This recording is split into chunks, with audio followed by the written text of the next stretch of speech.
de l'Algérie comme la partie prenante du conflit de manière qui est tout à fait claire et pour éviter aussi les discussions par proxy, ce retour de la notion de table ronde comme processus de négociation. Monsieur le ministre, aujourd'hui, vous venez d'assister à une table ronde sur le Sahara. Vous savez que le Maroc a proposé un plan d'autonomie. La position de la Gambie est très claire. Depuis notre indépendance, notre position sur la marocanité du Sahara ne souffre d'aucune ambiguïté. Et par ailleurs, nous considérons la proposition du Maroc comme la seule solution viable et crédible. Et par ailleurs, pour réaffirmer notre position sur le Sahara marocain, la Gambie a été le premier pays à ouvrir un consulat à Dakhla. Ça, je vous le rappelle. Après, beaucoup de pays ont suivi et nous nous en félicitons. Parlez-nous des liens que vous avez personnellement avec le Maroc. Bon, moi, j'ai fait mes premières armes universitaires ici au Maroc, ce qui explique aussi l'affection que j'ai pour le Maroc, que je considère comme un deuxième pays. Pour le futur, quel type de coopération voulez-vous que le Maroc et la Gambie aillent sur la même voie?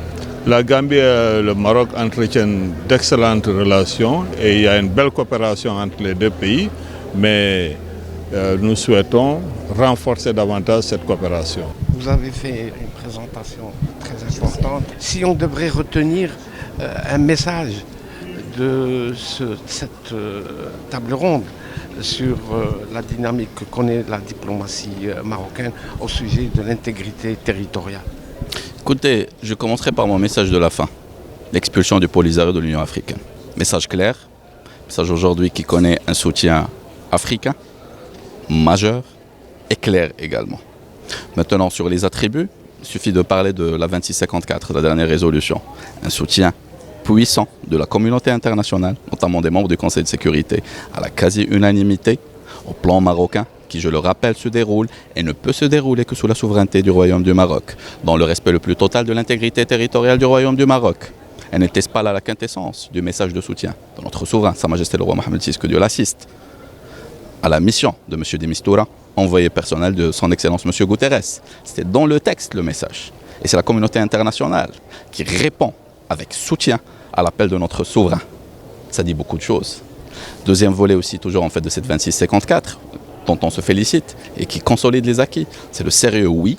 C'est aussi la réalisation et la réalisabilité. Rappelons en fait que les provinces du sud du Royaume du Maroc sont les champions en termes de participation démocratique, qu'elles gèrent déjà en fait leur propre budget, à travers en fait des présidences des différentes régions, et que le nouveau modèle de développement qui a été lancé par notre souverain à l'AU en 2015, novembre, et nous sommes au mois de novembre, et aujourd'hui une réalité sur le terrain. Des milliers de kilomètres de routes, des milliers de kilomètres d'autoroutes énergétiques et électriques, des ports, des aéroports, et le plus important, un investissement qui est réel, serein et concret dans l'humain, à travers l'éducation, à travers aussi le développement des TPE et des PME, mais également au travers en fait de tout ce qui est service à la santé. Nous parlons aussi d'un volet très important, c'est la consécration du processus de la table ronde pour éviter les discussions par proxy, pour parler directement avec la véritable partie prenante qui a été nommée par son nom dans cette résolution, à savoir le voisin algérien. Et je dis bien le voisin, parce qu'on est toujours dans un état d'esprit, nous autres Marocains, de bon voisinage, quelles que soient en fait les positions en fait de l'autre partie. Aujourd'hui, vous avez assisté en compagnie de plusieurs membres de cette diaspora. Le sujet étant l'intégrité territoriale du Maroc. Comment cette diaspora peut-elle contribuer à faire avancer le dossier marocain? Alors les Marocains de France et du monde sont effectivement concernés par l'intégrité donc marocaine et puis bien évidemment ils peuvent contribuer de manière significative tout simplement en étant les ambassadeurs chacun à leur niveau dans les pays où ils résident à l'étranger pour pouvoir en fait porter haut cette souveraineté marocaine et effectivement insister sur le fait que le Maroc est uni, que ça soit en fait de Tanger à Dakhla et donc évidemment toutes les provinces du Sud. Très bien. Quels sont les objectifs de votre regroupement ? Alors, nous sommes partis d'un constat qui est très simple, c'est qu'aujourd'hui, en France, il y a des choses qui sont faites, il y a donc beaucoup d'efforts pour que l'immigration, justement, ne soit plus perçue comme une menace. Aujourd'hui, nous sommes à la 2e, voire 3e génération des enfants d'immigrés, et il demeure quand même, et c'est ce qui est vraiment inquiétant, toujours cette victimisation qui gangrène nos sociétés.